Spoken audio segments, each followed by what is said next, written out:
Ana endi ko'sterin kim qayda? Buna bu büyükten alarak bu Karpabam. Qarbabangiz. Anam Adı ne? babası. Seyit Ahmet. Seyit Ahmet.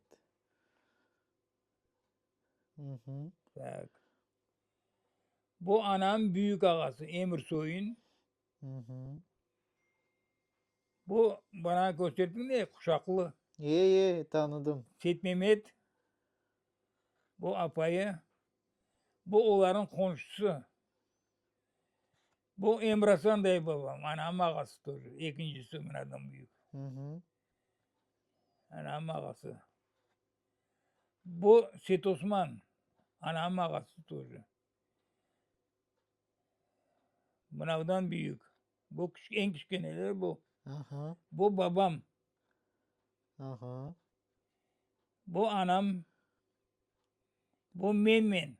6 aylık balayken ben. Maşallah. O halde. Bu Esma.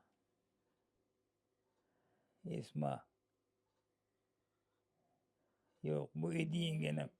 Yok bu Remziye. Bu Remziye da. Remziye de. Bu Edi, скажи Ediye Yok Ediye de değil bu.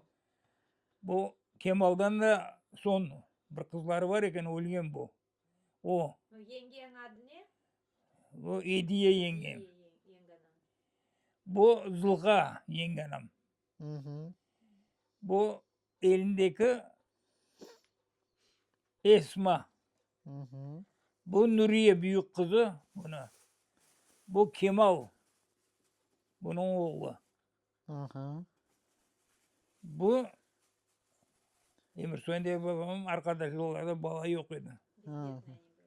Безбедные они были. Men 6 aylık olganda Karpabam ölgen. Başınızda takıyı var mı yosam? Да. O Bantikte var. Bantikte var. Красавчик. Bu Karpabam Umal'de ölgen. 34. Но sene. Карпаба при первой этой раскулачивании, когда это